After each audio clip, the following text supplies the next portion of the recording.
Potensi Anies Baswedan memenangkan kontestasi Pilpres tahun 2024 telah membuat rival politiknya kalang kabut.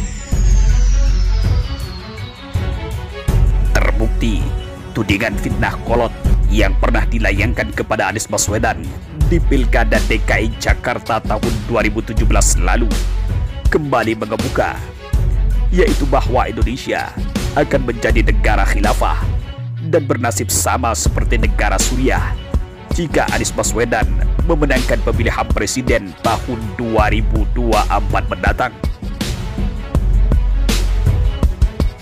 Anies yang tidak pernah benar di mata pembencinya, bahkan semenjak menjabat sebagai Gubernur DKI Jakarta dan berlanjut hingga saat ini, tidak lain karena merasa terancam dominasi dan kekuasaannya dengan kehadiran ex-Menteri Pendidikan dan Kebudayaan itu.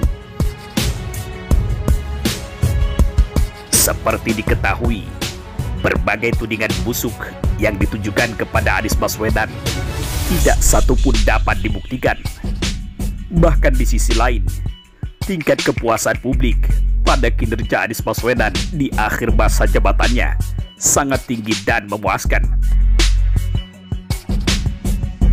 Maka oleh sebab itu, aktivis kolaborasi warga Jakarta, Andi Sinulinga, menanggapi tudingan fitnah tersebut meyakini bahwa para pembenci yang selalu mengkampanyekan hal negatif tentang sosok Anies Baswedan suatu saat akan jenuh dan sampai pada sebuah titik di mana mereka harus mengakui yang sebenarnya terjadi. Senada dengan Andi Sinulinga, seorang pemuda non-muslim, Indra, melalui kanal YouTube Cerita Orang Dalam, dikutip Senin 6 Maret 2023, membantah telak fitnah terhadap Anies Baswedan bahwa Indonesia akan menjadi negara khilafah yang akan bernasib sama seperti negara Suriah. Dirinya berujar, "Saya 5 tahun tinggal di Jakarta, tetap saja ke gereja, tetap beribadah. Tidak ada yang memaksa saya pindah agama," tegas Indra. Alih-alih mendapatkan situasi mencekam seperti stigma yang dimainkan oleh para pembenci Anies Baswedan, masyarakat Jakarta, baik mayoritas maupun minoritas, justru merasakan kehidupan rukun dan nyaman. Kerukunan hidup beragama di era kepemimpinan Capres Koalisi Perubahan tersebut bukanlah sekedar klaim belaka, bahkan dibuktikan dengan riset yang dilakukan oleh Nanyang Technological University (NTU) bahwa kehidupan beragama di DKI Jakarta rukun, nyaman, dan berkohesivitas tinggi.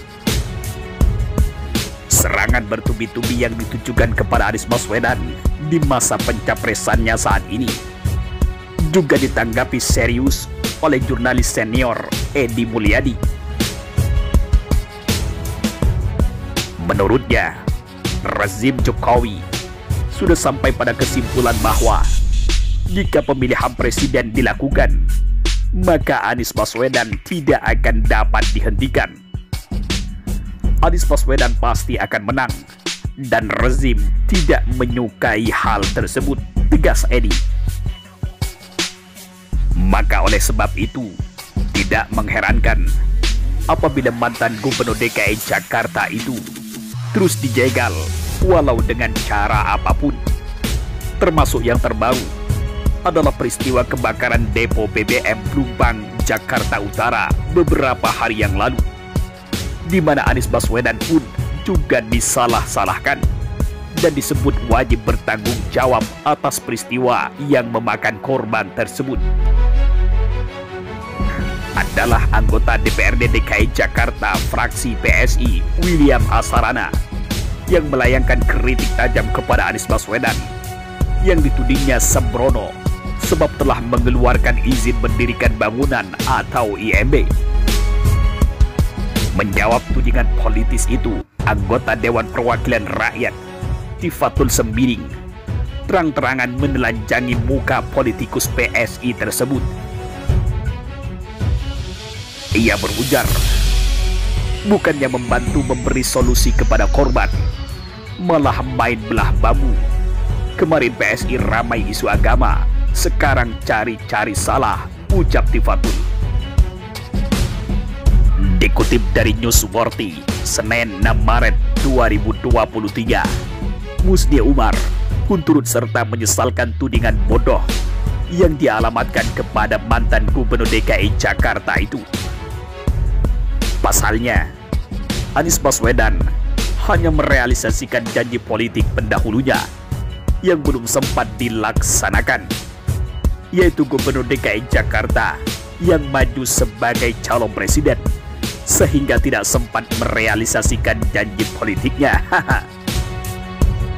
Semua Anies Baswedan yang salah, padahal ia hanya merealisasikan janji politik pendahulunya yang belum sempat dilaksanakan karena nyapres, ujar Musdi.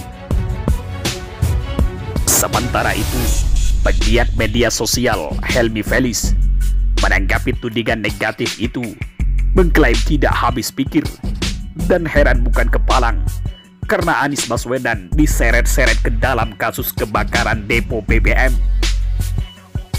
Depo BBM sudah 6 kali terbakar. Yang disalahkan Anies Baswedan, buzzer RP bodoh, ucapnya. Dikutip dari Warta Ekonomi 6 Maret 2023.